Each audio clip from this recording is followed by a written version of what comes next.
Good morning all of you. आज की class में जेट एग्ज़ाम 2026 के पेपर में केमिस्ट्री का पेपर हम सोल्व कर रहे हैं।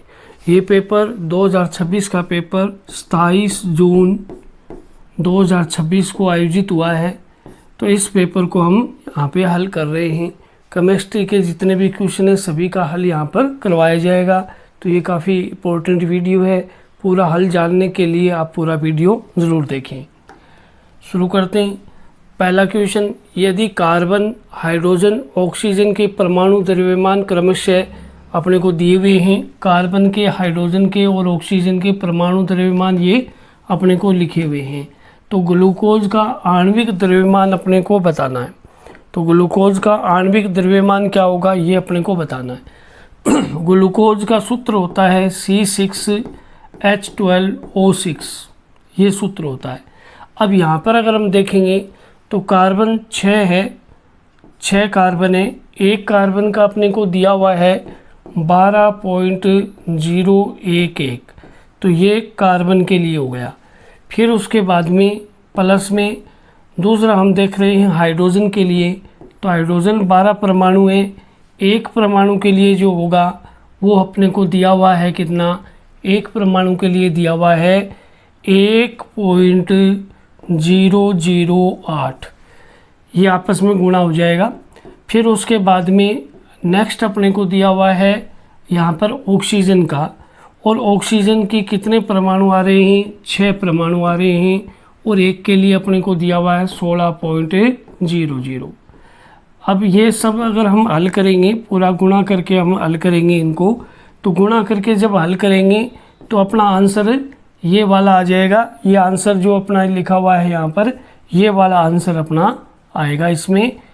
तो ये 180.162 आ जाएगा। तो ये अपना सही आंसर हो जाएगा। इसको पूरा हल करेंगे तो ये आंसर अपने को मिल जाएगा। नेक्स्ट क्वेश्चन, 6000 एंगस्ट्रॉम तरंग दैर्ध्य वाले पीले विकिरण की आवृत्ति अपने को बतानी है। वेवलेंथ का मान अपने को दिया हुआ है और अपने को आवर्ती न्यू का मान पूछा है। तो देखो यहाँ पर हम बता सकते हैं C बराबर होता है न्यू लैम्डा। अब देखो अपने को आवर्ती ज्ञात करनी है।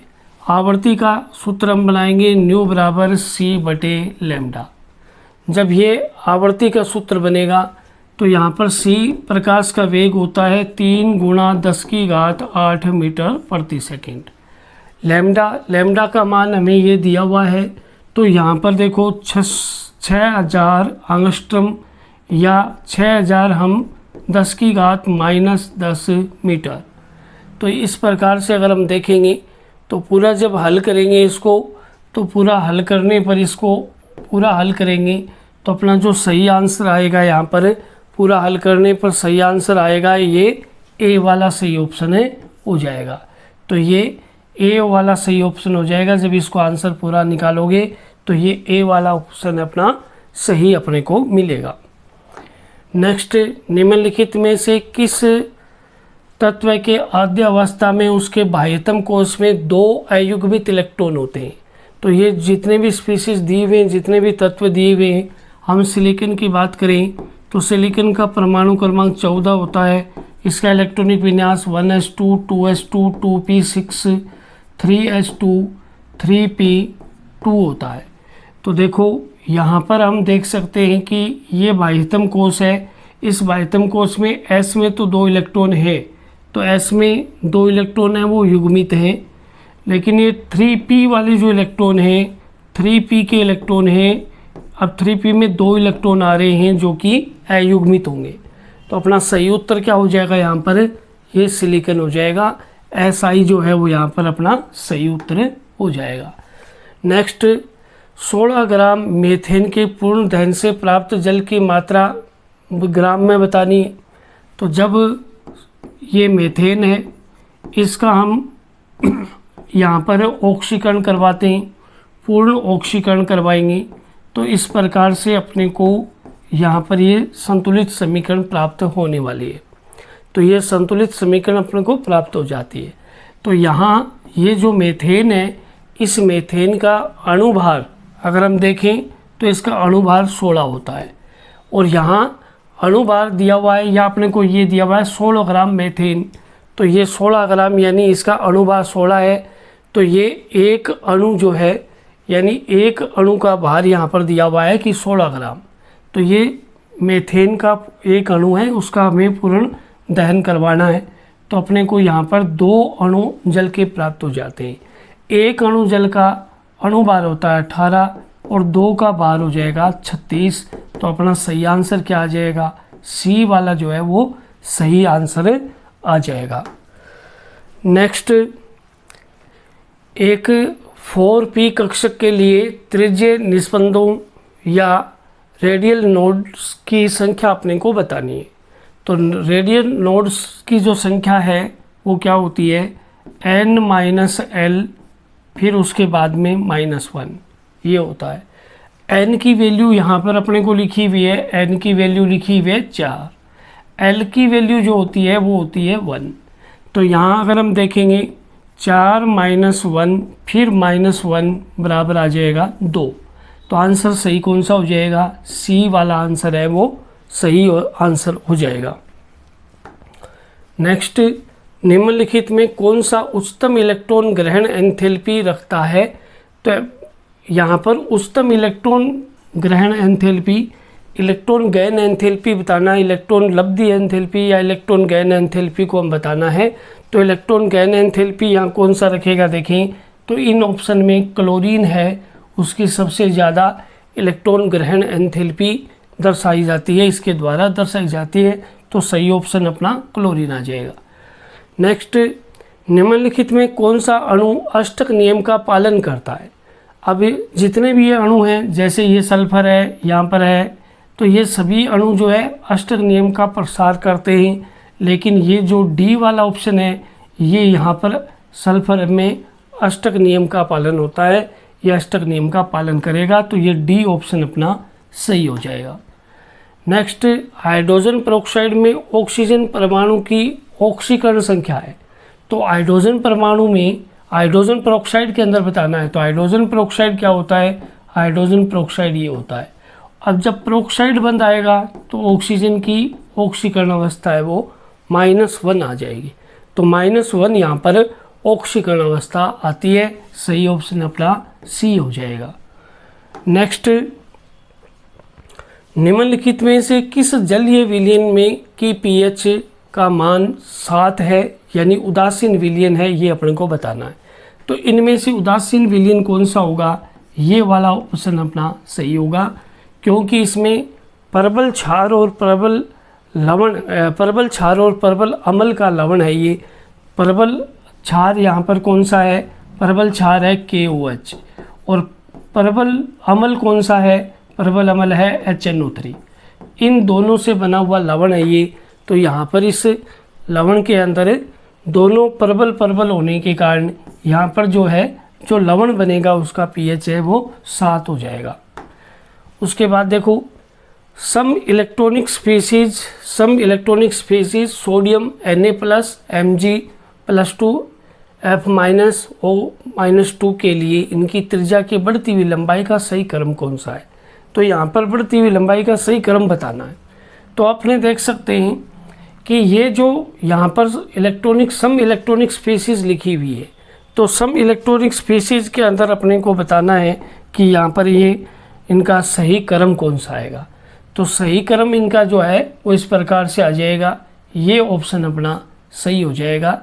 ये जो ऑप्शन आ रहा है ये अपना ऑप्शन है वो सही रहेगा यहाँ पर। फिर उसके बाद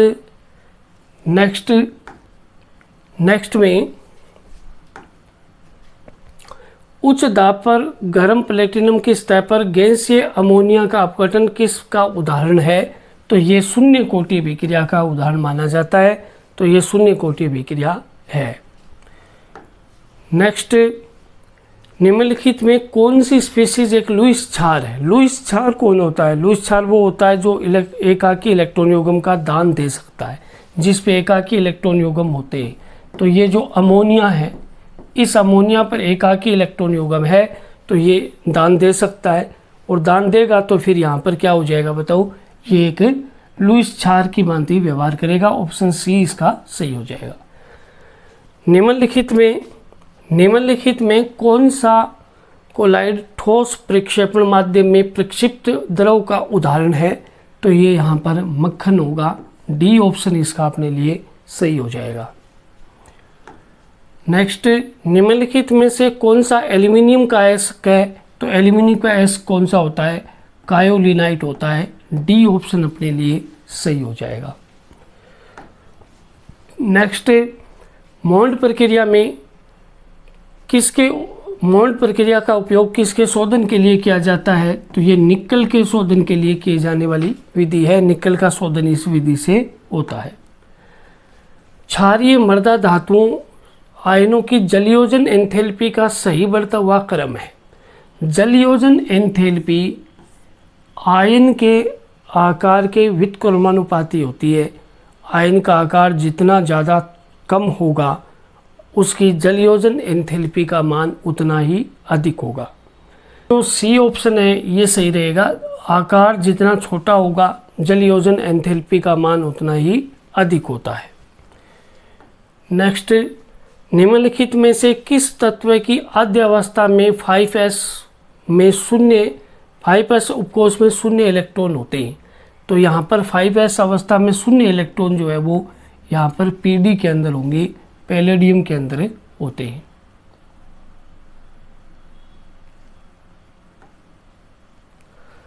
नेक्स्ट, कौन सी क्षार धातु डाइनाइट्रोजन से अभिक्रिया करके नाइट्राइड बनाती है? तो यहाँ लिथियम ऐसी धातु है जो नाइट्रोजन से क्रिया करके नाइट्राइड बना सकती है। नेक्स्ट, कौन सा क्षार धातु का ऑक्साइड अनुचुंबकीय होता है? तो पोटेशियम सुपर ऑक्साइड है, ये यहाँ पर अनुचुंबकीय होगा क्योंकि इसमें एक अयुग्मित इलेक्ट्रॉन होता है और अयुग्मित इलेक्ट्रॉन वाली स्पीशीज अनुचुंबकीय व्यवहार दर्शाती है। नेक्स्ट, क्रोमेट तथा डाइक्रोमेट आयन में अवस्था क्रमशः होती है। तो यहाँ पर देखो +6 और +6 दोनों की ऑक्सीकरण अवस्था है वो +6 होती है। तो ये बी ऑप्शन अपना सही हो जाएगा। नेक्स्ट, मृदा में जीवांश पदार्थ के विच्छेदन से बनने वाले गहरे भूरे काले रंग के कोलाइड पदार्थ को क्या कहते हैं? तो कोलाइड पदार्थ को हम ह्यूमस कहते हैं। यह ह्यूमस का निर्माण यहाँ पर हो जाता है। नेक्स्ट, निम्नलिखित में से किस परिरक्षक का उपयोग मुख्य रूप से फलों के रस के परिरक्षण के लिए किया जाता है? तो ये सोडियम बेंजोएट है, इसका उपयोग है वो फलों के रस के परिरक्षण में खाद्य परिरक्षक के रूप में किया जाता है। नेक्स्ट, निम्नलिखित में से कौन सा फास्फोरस विलेयकारी जैव उर्वरक का एक उदाहरण है? तो कौन सा एक जैव उर्वरक का उदाहरण है यहाँ पर? तो हम देखते हैं कि माइकोराइजा जो है वो यहाँ पर एक जैव उर्वरक का एक उदाहरण है। नेक्स्ट, म्यूरेट ऑफ पोटास किस रसायन का सामान्य नाम है? तो ये पोटेशियम क्लोराइड का सामान्य नाम है। तो ये पोटेशियम क्लोराइड का सामान्य नाम हो जाता है। नेक्स्ट, दूध का आपेक्षिक घनत्व ज्ञात किया जाता है। तो दूध का आपेक्षिक घनत्व ज्ञात करने के लिए हम यहाँ पर लैक्टोमीटर है उसको यूज करते हैं। लैक्टोमीटर का उपयोग यहाँ पर किया जाता है। नेक्स्ट, ग्रेनाइट निम्नलिखित में से एक उदाहरण है, यानी ग्रेनाइट है वो किसका उदाहरण है ये अपने को बताना है। तो ग्रेनाइट है वो ये इग्नियस पत्थर का एग्जाम्पल है यहाँ पर। तो ये ऑप्शन अपना बी हो जाएगा। कौन सी प्रक्रिया अमोनिया को नाइट्रेट में परिवर्तित करती है? तो इनमें से कौन सी प्रक्रिया है जो नाइट्रेट में परिवर्तित करेगी अमोनिया को, वो बताना है। तो ये यहाँ पर हो जाएगा नाइट्रीकरण। नाइट्रीकरण प्रक्रिया है वो अमोनिया को नाइट्रेट में परिवर्तित करती है। उर्वरक से होने वाले वायु प्रदूषण में कौन सी गैस का महत्वपूर्ण योगदान होता है? तो यहाँ पर महत्वपूर्ण योगदान कौन सी गैस का ये अपने को बताना है। तो ये नाइट्रस के जो ऑक्साइड हैं उनका यहाँ पर योगदान होता है, वायु प्रदूषण करने के अंदर ये उत्तरदायी होते हैं। नेक्स्ट, कई प्रकार की मिट्टियों का लाल रंग निम्नलिखित में से किसकी उपस्थिति के कारण होता है? तो इनमें से हमें बताना है कि किसकी उपस्थिति के कारण है वो लाल रंग अपने को दिखाई देता है मिट्टियों का। तो ये आयरन की ऑक्साइड है, आयरन के ऑक्साइड के कारण अपने को मिट्टियों का लाल रंग है वो दिखाई देता है। नेक्स्ट आइसोपेंटेन और नियोपेंटेन है। तो आइसोपेंटेन और नियोपेंटेन के अंदर श्रृंखला समावयवता है वो पाई जाती है। तो ये समावयवता का एक क्वेश्चन है। नेक्स्ट सोडा लाइम विधि द्वारा ब्यूटेन बनाने के लिए निम्न में से किस अम्ल के सोडियम लवण की आवश्यकता होगी। तो देखो, जब हम कार्बोक्सिलिक अम्ल के सोडियम लवण, कार्बोक्सिलिक अम्ल के सोडियम लवण को जल के इसे अपने सोडा लाइम के साथ NaOH और CaO के साथ गर्म करते हैं तो अपने पास ये एल्केन आती है, साथ में सोडियम कार्बोनेट आता है। लेकिन यहाँ पर जितने कार्बन है उससे एक कार्बन कम वाला यहाँ पर एल्केन बनता है। तो अपने को यहाँ पर बनाना क्या है, ब्यूटेन बनाना है, ये ब्यूटेन बनाना है। तो हमें यहाँ पर कितने कार्बन चाहिए, ब्यूटेन में 4 कार्बन है तो यहाँ पर 5 कार्बन चाहिए। तो 5 कार्बन के अम्ल का यहाँ पे लवण लेना पड़ेगा। तो ये ऑप्शन अपना सही हो जाएगा, पेंटेनोइक अम्ल।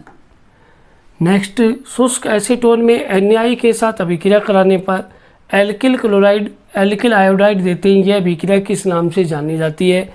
तो यह अभिक्रिया फिंकेल्स्टाइन अभिक्रिया है जिसमें हैलोजन का विनिमय हो जाता है। शुष्क एसीटोन की उपस्थिति में यहाँ पर यह अभिक्रिया सोडियम आयोडाइड के साथ होती है। तो ये फिंकेल्स्टाइन अभिक्रिया के नाम से इसको जाना जाता है। नेक्स्ट, निम्नलिखित में कौन सा कार्बोक्सिलिक अम्ल सर्वाधिक अम्लीय है। कार्बोक्सिलिक अम्ल की अम्लता -I प्रभाव या इलेक्ट्रॉन आकर्षी समूह के साथ में बढ़ती है। तो यहाँ पर जितने भी ये ऑप्शन है उनमें देखो ये 3 बार क्लोरीन आ गया। तो ये ऑप्शन अपना सही हो जाएगा, यानी ट्राइक्लोरो एसिटिक अम्ल है ये, इसकी अम्लीय प्रकृति इन सब में सबसे ज़्यादा हो जाएगी। नेक्स्ट, ये जो एग्जाम्पल लिखा है यहाँ पर ऐसे, इसके अंदर अपने को ये बताना है कि इसमें कितने डबल पाई बंद हैं, कितने सिग्मा बंद हैं, ये अपने को बताना है। तो देखो, यहाँ पर ट्रिपल बंद में 2 पाई बंद हैं, यहाँ पर 1 पाई बंद है। तो पाई बंद की संख्या यहाँ पर 3 है। अब सिग्मा बंद हो गई तो सिग्मा बंद हाइड्रोजन गिने लेंगे पहले। तो हाइड्रोजन 1 हो गया, फिर 2 हो गया, 3 हो गया, 3 और 3 ये 6 हो गए। 6 तो हाइड्रोजन के कारण सिग्मा बंद है। और यहाँ कार्बन कार्बन में भी है तो ये 7वां, ये 8वां, ये 9वां और ये 10वां। तो सिग्मा बंद यहाँ पर है 10 और पाई बंद की संख्या यहाँ पर है 3। तो ये सिग्मा बंद 10 और पाई बंद 3 यहाँ बी ऑप्शन में आ रहा है। तो बी ऑप्शन इसके लिए सही हो जाएगा। नेक्स्ट, हाइड्रोकार्बन, ये जो हाइड्रोकार्बन लिखा है इस कार्बन पर इधर ये 2 मैथिल समूह हैं। तो ये 2 मैथिल समूह आ गए इसके ऊपर। और इसमें देखो ये 2 एथिल समूह भी लिखे हुए हैं। तो ये इधर एक एथिल समूह आ गया और इस साइड में भी अपने एक एथिल समूह लिख देते हैं। ये एक एथिल समूह आ गया। तो अब इसका अपने को IUPAC नाम बताना है। तो इसका IUPAC नाम अपने कैसे बताएंगे। देखो, ये वाली श्रृंखला यहाँ पर बन रही है, 5 कार्बन टोटल है। 3 नंबर कार्बन पर डाई मैथाइल लिखा हुआ है, डाई मैथिल जुड़ा हुआ है। 5 कार्बन की टोटल श्रृंखला है। तो इसका नाम क्या बनेगा, 3,3 डाईमेथिल पेंटेन। ये इसका IUPAC नाम बन जाएगा। तो देखें 3,3 डाईमेथिल पेंटेन। तो ये वाला ऑप्शन अपना सही हो जाएगा, ये बी ऑप्शन अपना इसका सही रहेगा। नेक्स्ट, सोडियम एसीटेट का कोल्बी विद्युत अपघटन से देता है। अब सोडियम एसीटेट है, ये वाला सोडियम एसीटेट है। इस सोडियम एसीटेट का हम विद्युत अपघटन करवाते हैं, कोल्बी विद्युत अपघटन करवाएंगे। तो कोल्बी विद्युत अपघटन से अपने पास क्या बनेगा, विद्युत अपघटन अगर करवाते हैं तो इससे क्या बनता है। तो इससे क्या क्या बनेगा देखते हैं। एक तो यहाँ पर ये एथेन बन जाता है और एक ये CO2 बन जाता है और साथ में यहाँ पर 2 NaOH के अणु आ जाएंगे, साथ में H2 आ जाएगा, ये उत्पाद बनेंगे। अब इसमें अपने को क्या पूछा, वो देखो सोडियम एसीटेट के कोलवी विद्युत अपघटन से देता है, तो यहाँ पर देखें एथेन बन रहा है, तो ये एथेन वाला ऑप्शन है वो अपने लिए सही हो जाएगा, डी ऑप्शन इसका सही हो जाएगा। नेक्स्ट फार्मोलिन क्या है, फार्मोलिन जो है फॉर्मेल्डिहाइड का 40% का विलयन होता है, इस 40% के विलयन को हम फॉर्मेलिन कहते हैं। और फॉर्मेलिन का जो उपयोग है वो जैविक प्रतिदर्श, बायोलॉजिकल प्रतिदर्श है, उसको परिरक्षित रखने में, उनको सुरक्षित रखने में इसका उपयोग किया जाता है। नेक्स्ट, निम्न में से कौन सा एजोरंजक नहीं है, तो ये सभी और तो एजोरंजक हैं, लेकिन मेलाकाइट ग्रीन है, ये यहाँ पर एजोरंजक नहीं है, तो ये मेलाकाइट ग्रीन है यहाँ पर इसका उदाहरण हो जाएगा, एजोरंजक नहीं है इसमें, ये डी ऑप्शन सही आएगा। नेक्स्ट, योगात्मक बहुलक का उदाहरण है। योगात्मक बहुलक वो होता है जिसमें एकलक इकाइयाँ आपस में जुड़ती जाती हैं, कोई भी अणु बाहर नहीं निकलता, तो ये टेफ्लॉन है वो यहाँ पर योगात्मक बहुलक है, और बाकी सभी जो बहुलक हैं वो संघनन बहुलक के एग्जाम्पल है। तो इस प्रकार से हमने जो जेट के आए हुए 40 क्वेश्चन थे केमिस्ट्री के, वो हमने सोल्व किए हैं। वीडियो आपको अच्छा लगा हो तो लाइक करें, शेयर करें, कमेंट करें, चैनल पर नए हो तो चैनल को सब्सक्राइब करें। Thank you.